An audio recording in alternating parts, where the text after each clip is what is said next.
Baik Bu, Assalamualaikum warahmatullahi wabarakatuh. Waalaikumsalam. Apa kabarnya hari ini? Baik ya, sehat ya, yang penting. Baik, hari ini saya akan membahas tentang mendukung ayah dan ibu untuk memberikan stimulasi pada janin. Ini yang hari ini hadir Ibu Rusminah, ya Bu Rusminah, yang posisinya memang sedang hamil hari ini. Ibu pernah dengar kata stimulasi? Ibu ada pernah dengar kata stimulasi? Apa itu stimulasi? Ada yang tahu stimulasi? Ayo, ya, yang bisa nyebutin yang tahu arti stimulasi. Apa stimulasi? Ayo, Bu. Apa Bu Nurasya? Stimulasi. Stimulasi itu rangsangan, Bu. Rangsangan yang diberikan atau yang dilakukan oleh orang tua sejak masih dalam janin. Ini seperti Bu Rusminah yang sedang hamil, kemudian sampai anak itu lahir.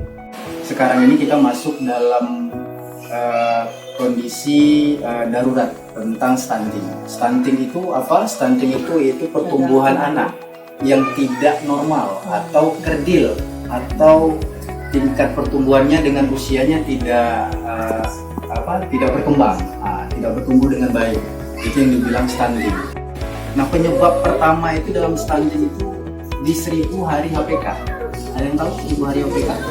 Hari pertama kehidupan. Ya, seperti Bu Rusminah, kita sedang tahu sedang hamil, itu sudah termasuk dalam hitungan 0 janin kita sampai nanti 1000 hari pertama kehidupan. Jadi kalau 1000 hari pertama kehidupan berarti usia berapa tahun? 1000 hari pertama kehidupan, usia 2 tahun. 1000 hari. Nah, 1000 hari itu usianya dari 0 sampai 2 tahun. Jadi makanya dibilang 1000 hari 1000 HPK, 1000 hari pertama kehidupan. Berarti itu yang paling banyak mendominasi terjadinya kegagalan kita dalam penanganan bayi sehingga menyebabkan stunting. Karena apa nih Ibu, yang baru punya balita ini, apa yang selalu dilakukan ketika kita sedang hamil?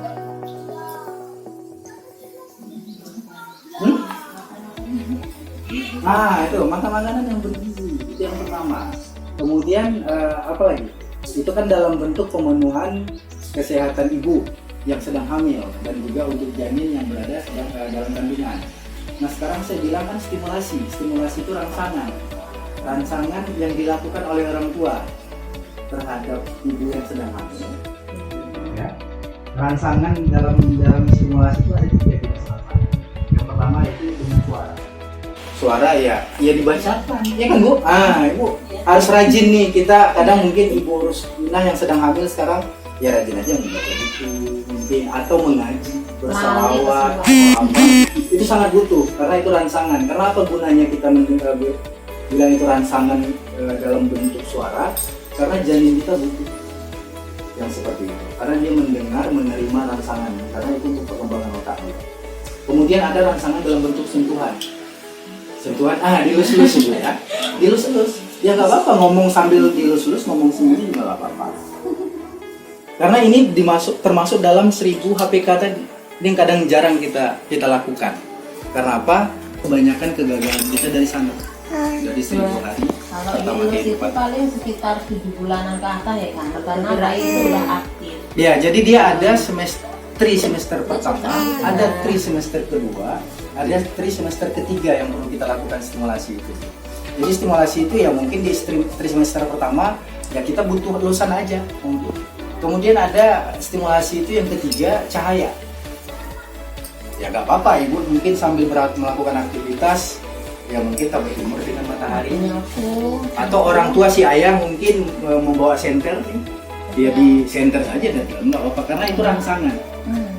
Itu stimulasi. Jadi rangsangan, tapi jangan pernah menggunakan HP. Yang pertama sentuhan, suara, kemudian sentuhan, kemudian cahaya. Nah, itu yang paling penting dilakukan stimulasi pada balita. Nah, apa Bu? Yang pertama? Suara, sentuhan, cahaya. Suara, sentuhan, cahaya. Apa hambatan kira-kira lakukan itu? Apa kendalanya? Apa kendalanya, Bu? Kalau dulu kan, sudah dulu kalau pasangan itu Pak, sentuhan iya, suara iya, kadang kan awak ngomel, entah nyanyi ya ngomel lah, kadang sendiri kan nyanyi kalau itu sendiri.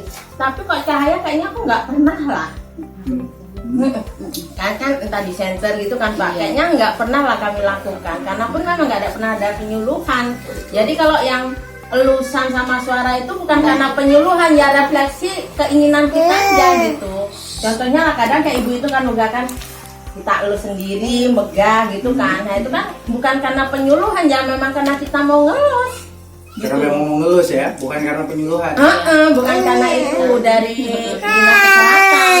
Nah, kalaupun apa itu contohnya lah, kalau entah suara itu kadang kita entah selawat, entah nyanyi, entah ngomel lah gitu kan. Ya itu kan memang refleks, bukan karena penyuluhan. Tapi kalau sesudah tahu gini kan, kita ini ngapain itu kalau harusnya aku gini, seharusnya jadinya gitu. Makanya jadi terarah. Hari ini mungkin yang sedang hamil Bu Rusminah bisa praktekkan. Nah ibu mungkin entah si maksud saya seperti itu bisa dilakukan. Nah jadi pertama kondisi yang harus kita perhatikan Bu saat pemberian stimulasi itu, yang jelas penuh rasa kasih sayang ya. Dalam keadaan marah juga kita beri stimulasi ya berbahaya juga buat janin di situ.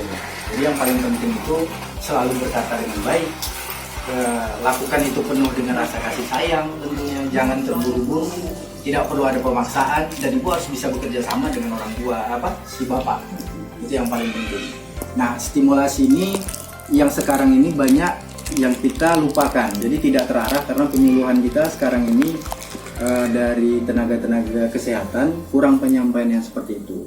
Jadi kadang ibu datang ke posyandu tidak pernah kadang bertanya, hanya mendapatkan perawatan pengecekan saja. Kemudian di bidan atau apa juga ibu kadang hanya mendapatkan pelayanan saja, sementara diskusi yang seperti ini tidak pernah dapat. Nah, jadi ini tingkat stunting kita di Indonesia itu sebesar 37%. 37% itu sangat tinggi, Bu. Jadi makanya sekarang pemerintah memprioritaskan kepada kami sebagai SDM Kesos bagaimana masalah penanganan dan pencegahan stunting ini sampai ke ibu-ibu untuk dilakukan edukasinya atau pembelajarannya sehingga ibu bisa merubah konsep itu. Jadi sebetulnya banyak dampak stunting itu, Bu. Bukan hanya pengaruh dari balita janin saja di 1000 hari pertama kehidupan, tapi masalah lingkungan saja. Lingkungan mungkin dengan kondisi jamban yang tidak sehat atau kondisi air yang kita konsumsi dengan jamban terlalu dekat, kemudian itu sangat berpengaruh terhadap tingkat stunting di kehidupan kita. Jadi banyak masalah yang timbul dari yang tanpa kita sadari, tanpa kita ketahui bahwa stunting itu ada di lingkungan kita sendiri yang menyebabkannya. Jadi lingkungan sekitar itu sangat penting untuk mendukung agar pencegahan stunting itu teratasi. Nah selama ini kita tidak pernah tahu. Yang tahu pada saat modul saya mengatakan bahwa tentang kesehatan dan gizi. Kita selalu memenuhi tingkat gizi dalam kandungan si ibu bagaimanapun bentuknya, tapi kalau kondisi lingkungan kita mungkin tidak baik, sangat berpengaruh. Makanya hari ini saya izin ngambil video ibu untuk melakukan stimulasi, kemudian bagaimana nanti prosesnya setelah nanti hasil ini keluar lah seperti itu. Makanya hasilnya nanti saya uploadnya di YouTube video kita ini yang barusan tadi. Jadi kalau ibu mau lihat videonya silakan kita di YouTube. Ya. Kalau ibu mau nanti saya share YouTube. Baik, mungkin untuk hari ini sesi kita sampai di sini untuk permasalahan penanganan stunting dan penjagaan stunting, kemudian stimulasi janin bagi kedua orang tua. Mungkin terima kasih atas kehadiran Ibu, atas kesempatannya, dan juga ini menjadi wawasan atau penambahan wawasan kita untuk di rumah tentunya dan juga untuk sekitar lingkungan. Akhir kata dari saya, semoga ini bermanfaat tentunya. Wabillahi taufiq wal hidayah. Assalamualaikum warahmatullahi wabarakatuh.